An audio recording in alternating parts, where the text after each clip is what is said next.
jour dédié pour la réussite spirituelle et matérielle de la famille Ben Atouy, Moshe Chai Ben Romana Ilanit Bat Sarah. Le Tosefta, c'est donc des écrits de l'époque des Tanaïm, il y a 1800 ans. Masachet PA, traité PA, relatif aux lois agricoles, qu'est-ce qu'on doit laisser aux pauvres, etc. Raconte l'histoire suivante. Ceux qui ont une histoire, il y a une mitzvah de Shichecha. Shichecha, quelqu'un qui a oublié une gerbe de blé dans le champ. Il doit la laisser pour les pauvres. Si du ciel, ça fait qu'on l'a fait oublier cette gerbe, alors il doit la laisser là-bas pour les pauvres. Elle raconte l'histoire d'un homme pieux, un tzaddik, donc on parle d'il y a 1800 ans, qui commence à prendre tous les gerbes de son champ pour les mettre dans la grange. Du coup, il a oublié une. Du coup, il se retourne et voit qu'il a oublié. Trop tard, vu que j'ai oublié, maintenant, il ne peut pas la prendre. Il est tellement content qu'il a pu faire cette mitzvah, qu'il a demandé à son fils, va à Jérusalem et amène des sacrifices de remerciement à Hachem. C'est ça les tzadikim. Les tzadikim, ils recherchent l'occasion de faire une mitzvah.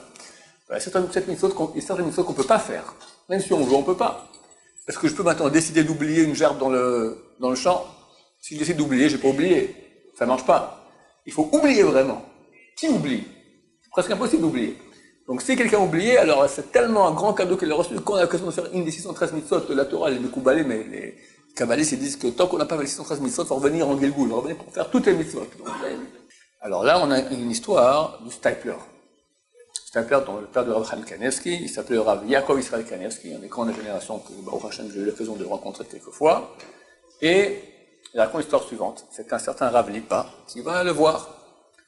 Et bon, il lui demande quelque chose, un conseil, et bon, le Rav lui répond. Du coup, le Rav voit qu'il porte dans sa main un livre qui s'appelle Kochav Miyakov. Ça fait des dizaines d'années que je recherche ce livre. Est-ce que vous savez où je peux me le procurer? Écoutez, c'est un livre qu'a écrit mon arrière-grand-père. C'est dur de le trouver, mais je vous donne le bien. Et moi, vu que je fais partie de la famille, je pourrais facilement en retrouver un. Non, soyez matériel, c'est celui qui a la haine des cadeaux, il survivra. Moi, je veux vivre, d'accord? Donc, pas de cadeaux. Alors, écoutez, je vais me renseigner, je vous dirai où on peut se le procurer. Bon, il a transmis cela au Rav, et quelques jours plus tard, il est venu, il a transmis comme ça une adresse, vous pouvez voir là-bas, il y a des chances que ce type-là, il peut se procurer ce livre. Quelques semaines plus tard, il revient voir le Rav. Le Rav, tous les jours, reçoit des centaines de personnes. Il ne se souvient plus de chaque personne. Bon, il vient à un conseil, et de nouveau, il a avec lui le livre Kochav Miyakov. De nouveau, le Rav lui répond, il voit, t'as ce livre-là, extraordinaire. Écoute, je cherche ce livre-là depuis des dizaines d'années, je ne sais pas comment je pourrais me le procurer. Mais écoutez, il n'y a aucun problème, je vous le donne. Non, je ne veux pas prendre de cadeau. Par contre, si tu veux, je te l'achète. Je l'achète avec mes livres. J'ai les livres que j'ai écrits. Il en a fait beaucoup, d'accord, le Stapler. Je lui donne, il commence à compter, il met 8 livres. 8 livres contre ton livre, surtout que le tien, il est fait avec du papier américain, ça coûte plus que le papier israélien. Et affaire conclue, et le Stapler a acquis le livre. Je lui dis, moi, est-ce que tu as peut-être un cousin qui est aussi un descendant du Kochav Miyakov? Il dit, non, pas tellement, parce que il y a un qui est venu il y a quelques semaines ici, et il a oublié quelque chose chez moi. Et le Stapler se lève, il m'amène un paquet comme ça, et le petit ouvre le paquet, il voit son écharpe. Et il avait perdu une écharpe couleur marron, je ne sais pas où. En fait, il va oublier, le Stapler.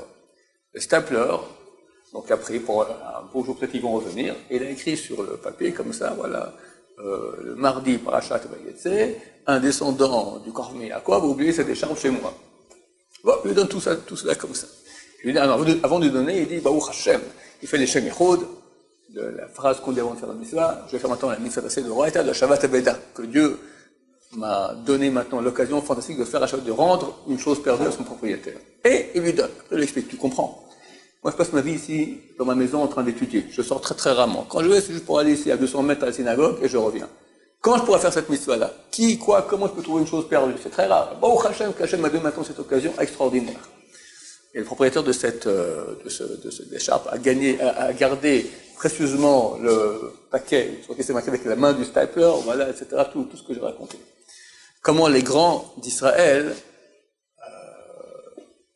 remercient Hachem et attendent, sont en état d'expectative sans cesse, quand ils pourront faire enfin une mitzvah qu'Hachem a ordonnée. Nous, quand on a l'occasion de faire Asherat Veda, on est super embêtés. Pourquoi? Tu as trouvé quelque chose. Torah te dit, il faut pas faire comme si tu n'as pas vu. Des fois, j'ai pas fait attention. Non, tu dois le prendre. Il faut aller dans tout le quartier mettre des petits billets. J'ai trouvé je sais pas, un stylo maintenant, le propriétaire le retrouvera. C'est casse-pied. Une fois, le Rav Shmuel Auerbach, qui vient de décéder il y a une dizaine de jours, un des grandes générations. Il montait tout Bar Ilan, chaque pylône, il mettait comme ça, un petit billet comme ça, avec du scotch. D'accord, je l'ai trouvé à Asherat Veda. Quelqu'un, un élève l'a vu, un blessé, je vais le faire à ma tête. C'est shalom, c'est ma mitzvah. Moi, je serais content que quelqu'un à ma place maintenant où je vais étudier la Torah. Non, il a eu l'occasion de faire la mitzvah et il le fait comme il faut bien. Il faut changer notre façon de voir. Quand on a la mitzvah, c'est pas un poids, c'est un grand cadeau qu'Hachem nous a envoyé, ça mérite d'amener des sacrifices, avec beaucoup de remerciements. Baruch Adonai, l'Olam, Amen, Amen.